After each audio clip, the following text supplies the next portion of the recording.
Namaskar. There was a Hindi movie made called Jab We Met. Jab We Met is kind of a cross between Hindi and English. We met, as you know, is English. Jab means when. So when we met. Anyway, the movie was really about the quest of this young character of a young girl who's trying to figure out what's the best way to deal with life.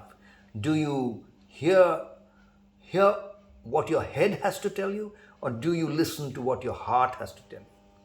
This stress or tension between the head and the heart is an eternal tension or an eternal question that has bothered man and mankind.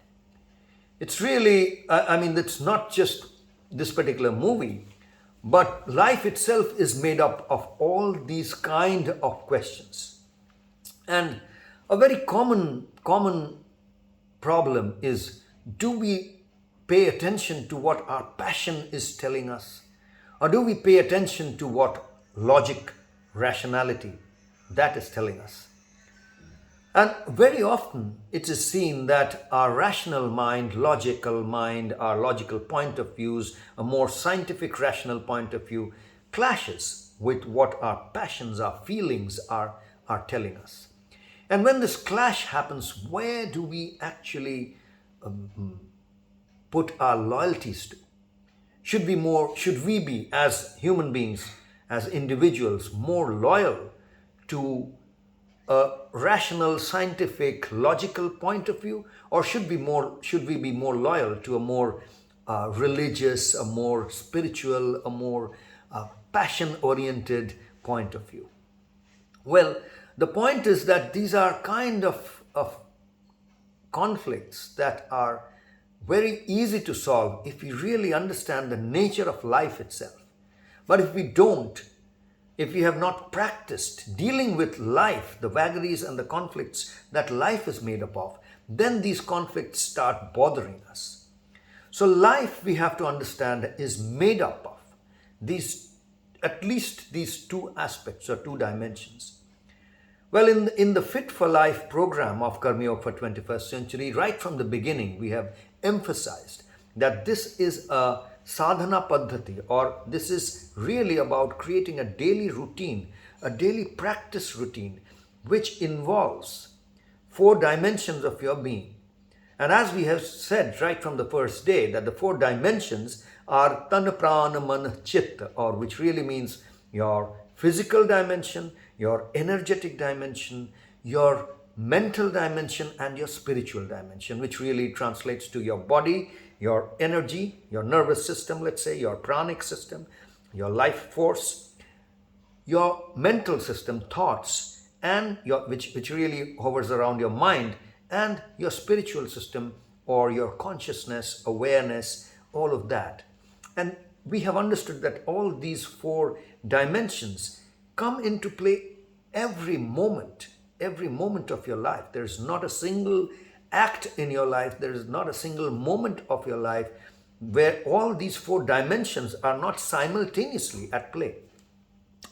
So, because these four dimensions are constantly, continuously participating to constitute your life itself, so life is made up of these four dimensions. You cannot but leave any of them out.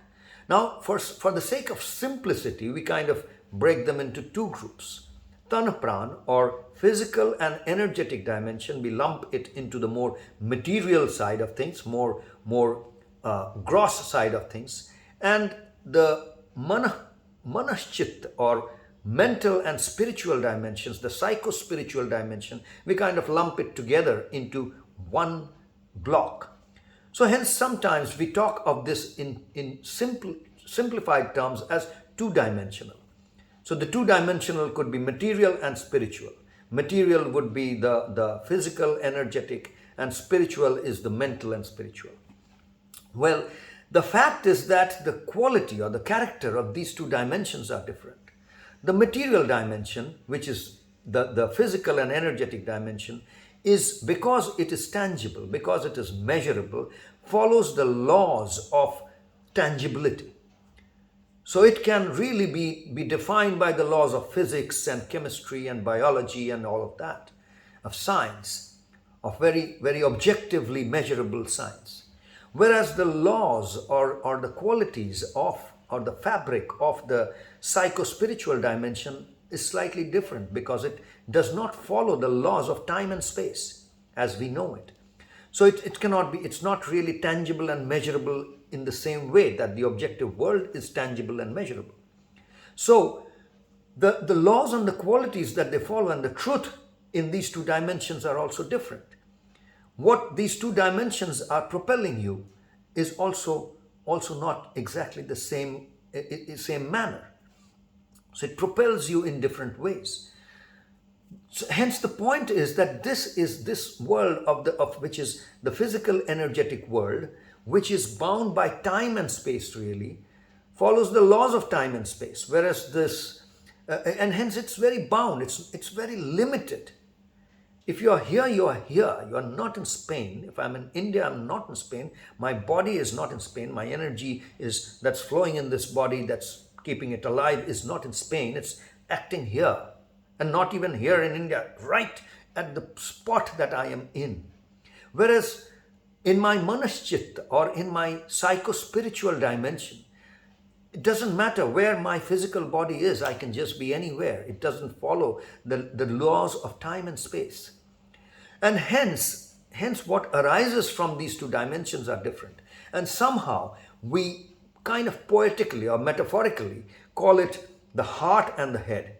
We think of it as if there's something coming from our heart, some message coming from our heart and some other message coming from our head, kind of trying to say that the kind of things that emerge from the more scientific, rational, logical point of view is what comes from the head, whereas the more passion, the more limitless, the more feelings oriented, the more spiritual and psychological kind of things come from the heart. That's kind of the metaphorical division that probably poets have brought in, and hence we keep saying, should we listen to the heart or listen to the head? Now in this movie that I referred to in the beginning, Jab We Met, that movie shows a character, this young lady who's listening to her heart in the beginning. She's shown as a character who's typically used to just following her passion and listening to her heart and paying attention to her feelings and not bothering too much about logic and reason.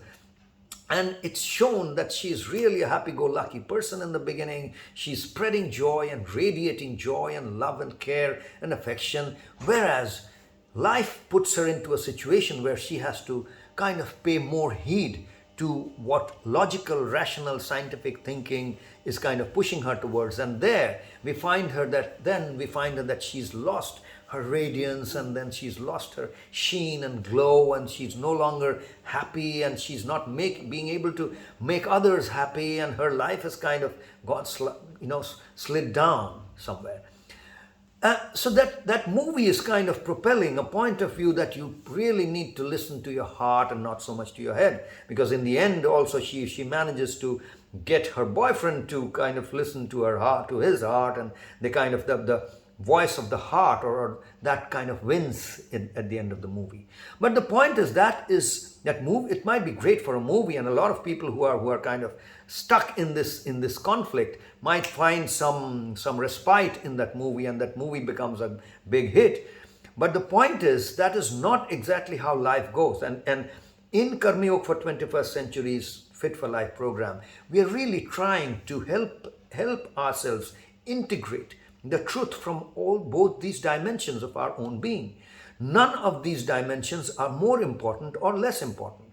Well, for a specific period of time, if we have really neglected our psycho-spiritual dimensions of our being, if we have neglected our feelings, our gut feel, our passions, and paid over attention to the scientific, rational point of view, the logical, rational point of views, we have paid much more emphasis to that, so our life may be out of balance Hence, we might have to give more importance to this side of our being, the more psycho-spiritual, what is really being metaphorically referred to as the heart. So you might have to pay more attention to the heart and listen to the heart more to bring it up to speed so that you can really integrate and balance these two. The same is true if it's the other, if it's vice versa. If you have paid too much attention to your passions and your feelings and your heart, and you have really neglected the scientific, rational, logical kind of point of views in your life, then you might be too poor in that dimension of your being might be eroded. And hence you might have to pay more attention and build that dimension up and neglect this dimension for some time. All that may be possible for, in order to bring it all up to speed, balance them once again and integrate them together. But life really is about integrating both these dimensions of your being, integrating these different points of views, these drastically, diametrically different points of views. One comes from limitlessness and the other comes from very finite. One is inspired by the infinite, by the Almighty, and the other is inspired, is regulated by the finite, by the very narrow might of this body and this energy of this individual. So that's really the integration that we try to bring about through the Fit for Life program in Karma Yoga for 21st Century. And the design of the program has been done like that, so that as you are inculcating this sadhana into your own life, as you are giving time and attention and your own life to this every 3 hours every day, as we say, you're giving to this practice, to this way of living, you should be able to come out and liberate yourself from this conflict of head and heart and really be able to live life surfing through this through this tumultuous turmoil, just like people surf in an ocean and the waves of the ocean, the chaos of this heart and head and of these two different diametrically opposite points of views that kind of help you to create this adventure called life, so that you can surf through this adventure called life. That is what is one of the primary goals of this Fit for Life program. And I hope what we have discussed today, this gives you some insight to really understand how you can apply this insight, this kind of information and knowledge and wisdom to your practices every day, to your daily routines, and hence be able to deal with life better. That's all that we have for today, friends. Thanks a lot for tuning in and listening. Take it easy and take care. Bye for now.